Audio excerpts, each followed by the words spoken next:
A ver, vamos a comenzar con un vídeo del repaso que hemos hecho hoy, ¿vale? Las que nos hemos quedado un reto más en clase y he empezado un poco desde el principio. Mucha gente no habéis venido porque decís que esto lo sabéis, pero sin embargo falláis mucho. Entonces, yo me he inventado esta tabla, ¿vale?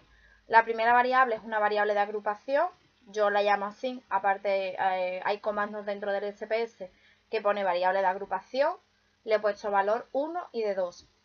Y después he cogido una longitudinal, que es una variable independiente que tiene dos valores y con ello tomamos dos datos, ¿vale? De grupo no tenemos que tomar datos en sí porque o es de colegio público o es de privado, pero las notas sí, y las hemos tomado en dos momentos. Diríamos que este es el primer parcial y este diríamos que es el segundo parcial. El otro ejercicio que nos hemos inventado, la de agrupación, se llamaba tratamiento, era tratamiento sí o no y número de cigarrillos que se fumaban. Aparte ya hemos puesto cigarrillos que fumaban el lunes y cigarrillos que fumaban el sábado.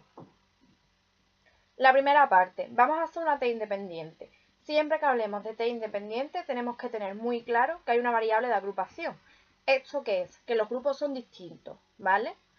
Es, por ejemplo, lo que nosotros en psicología normalmente llamamos grupo experimental y grupo control. Son dos grupos, son llenos de sujetos, pero las condiciones que experimenta un grupo no son exactamente iguales que en la otra. En psicología suele ser que el grupo experimental le hemos sometido a un tratamiento, a una intervención, y el grupo control no le hacemos nada, ¿vale?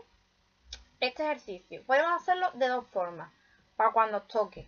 O bien que nos pregunte sobre la nota global, ¿vale? Entonces, para hacer la nota global, tendríamos que calcular una nueva variable. La vamos a llamar media.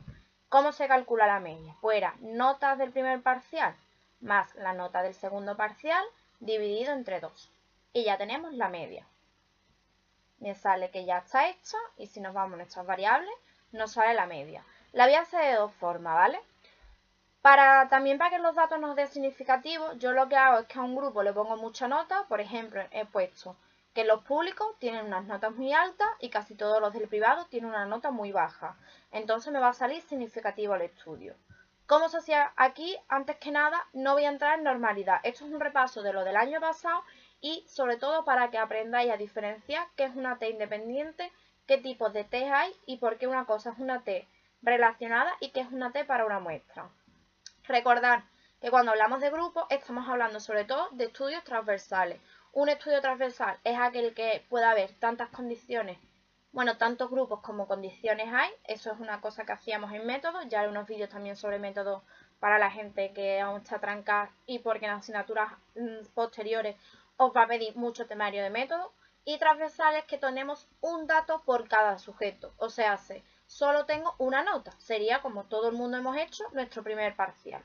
Cuando hablamos de un estudio longitudinal, hablamos de que todos los sujetos, por ejemplo, nuestra clase de quinto, todos hemos pasado por dos parciales. Al ser dos parciales, hay dos momentos y por lo tanto hay dos datos de la variable dependiente por sujeto, pero no hay distinción dentro de los sujetos dentro del grupo. Aparte, una cosa que era súper importante de los grupos longitudinales, que una técnica de control muy importante que hay es que los sujetos es la propia técnica de control. Así que la técnica de control se llama sujeto como propio control. ¿Por qué? Porque es el sujeto con todas sus circunstancias el que pasa siempre igual por todos los momentos, datos, cuestionarios, lo que sea. Entonces, el primero va a ser independiente y lo vamos a hacer con notas y después lo voy a hacer con media. Nos vamos a analizar, a comparar medias y nos vamos a T para muestras independientes, porque hay dos grupos. Metemos la nota y el colegio y tenemos que decirle cómo hemos puesto nuestros grupos. Si tuviésemos 4 grupos, pues a lo mejor yo nada más que quiero analizar el 2 y el 3. También se puede hacer. Se le da a continuar y aceptar. Primera tabla, que os liáis muchísimo. Para empezar, voy por el tejado. Esta F no significa para nada las F que solemos escribir en normas APA cuando hacemos una nova. Esta F se llama F de Leven y esta F tiene que ver con la homogeneidad. ¿Qué es la homogeneidad? Significa que aunque estemos haciendo estudios en grupos diferentes, la dispersión de los datos es parecida. No es lo mismo si os ponéis a pensar que las notas medias, por ejemplo, de la clase nuestra del grupo 5 oscilan entre el 1 y el 10, que si la del grupo 4 oscilan entre el 5 y el 6. Entre el 5 y el 6 hay un punto de diferencia y entre el 1 y el 10 hay 9. Entonces la dispersión es distinta y podríamos decir que las varianzas no son iguales.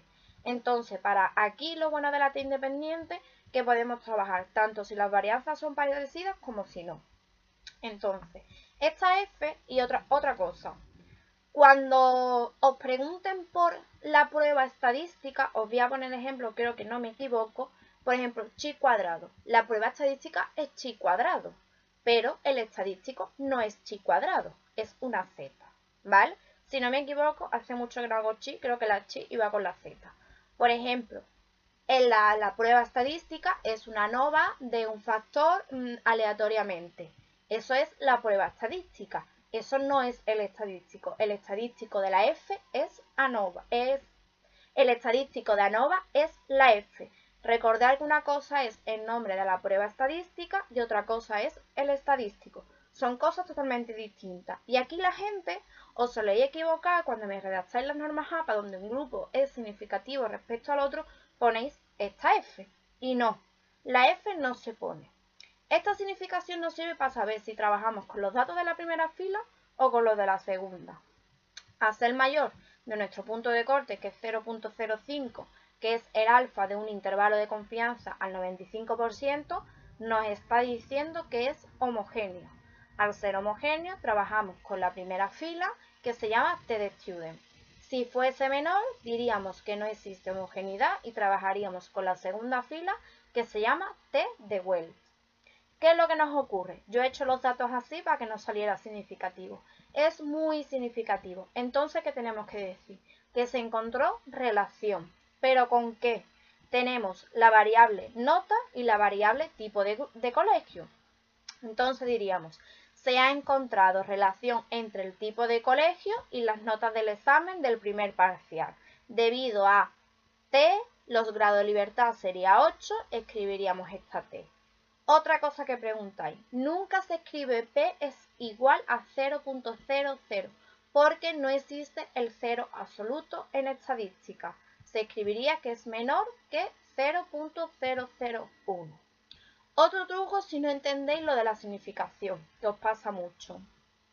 La otra cosa que se puede hacer es ver si dentro del intervalo de confianza existe el cero. Que existe el cero, decimos que no hay relación, se hace esta hipótesis nula y por lo tanto las diferencias encontradas son debidas al azar.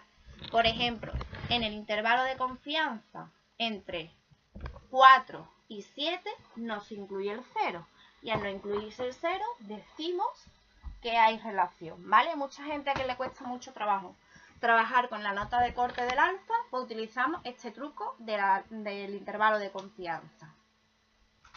Vamos a pasar ahora a hacer una prueba relacionada.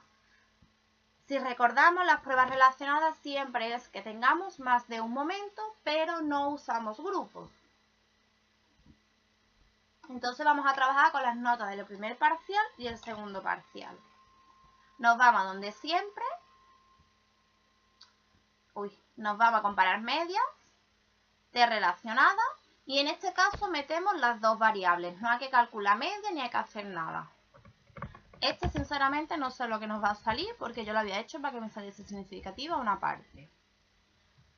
Pues nos vamos a la significación y sin embargo esta nos sale muy grande.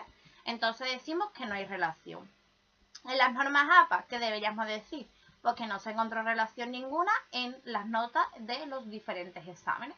La gente sacó tanta nota buena en el primero como en el segundo. Aparte, aquí tenemos lo de las correlaciones. Ahora en el tema 6 estamos dando correlaciones. Lo poco que os voy a decir aquí para que no os liéis. Es una correlación positiva, así que como yo lo digo, por lógica lo que crece, crece. Esto sería lo típico de si lo hubiésemos hecho con número de horas de estudio y la nota del examen. Contra más horas les echas a las horas de estudio, mejor nota voy a sacar el examen. Eso es una correlación positiva y ahí vemos aparte que la correlación, el signo es positivo. ¿Cómo sería negativo? Pues sería diciendo que contra más horas de exámenes, menos notas se sacan. ¿Vale? Aquí recordad que cuando hacemos pruebas relacionadas y no nos da normalidad, hacíamos Wilcoxon. Y cuando son test independientes y nos salen no normales, hacemos lo de la U de McWhirney. Después hay una pregunta que nos la hacía mucho en primero, pero que no solía acordar. Imaginaros que la población que yo he estudiado es nuestra clase de segundo del grupo 5 y somos sevillanos, pero yo quiero compararlo con los alumnos de segundo del grupo 5 de Granada. Y resulta que la media de los granadinos es un 8,5. Pues yo me voy a analizar, comparar medias C para una muestra.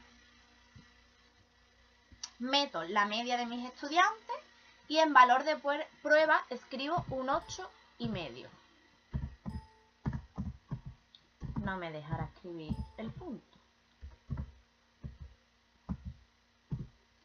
Y se le da simplemente a aceptar. Nos sale que el valor de prueba sigue siendo el 8,5 y la significación es muy grande. Cuando en este caso nos sale muy grande, tenemos que decir que nuestra muestra es representativa de la población o de la otra muestra. ¿Esto a qué viene? El año pasado, cuando hacíamos distribuciones normales, era sobre una población y nosotros lo que hacíamos era extraer pequeñas muestras y hacer cálculos. Y siempre nos preguntaban que si la muestra que habíamos sacado tenía que ver con la muestra de la población anterior. Siempre que sea mayor de 0,05 tenemos que decir que nuestra muestra es igual a la población, ¿vale? Sería como, por ejemplo, decir nosotros si nuestra clase de este año es representativa a todas las clases de datos de segundo durante los 10 últimos años en la Universidad de Sevilla de Psicología. Pues en este caso sería que sí. ¿Nosotros cómo lo hacemos en clase? Nosotros lo hacemos con el valor de prueba 0, que lo vamos a calcular ahora. ¿Por qué lo hacemos con 0? Porque supuestamente, si un grupo tiene una media de 6,13 y la población tiene una media de 6,13, si nos fijamos 6,13 menos 6,13 nos da 0. Por eso, de una forma fácil de explicar, se utiliza el valor de prueba, aunque también se puede utilizar con el dato numérico que queramos.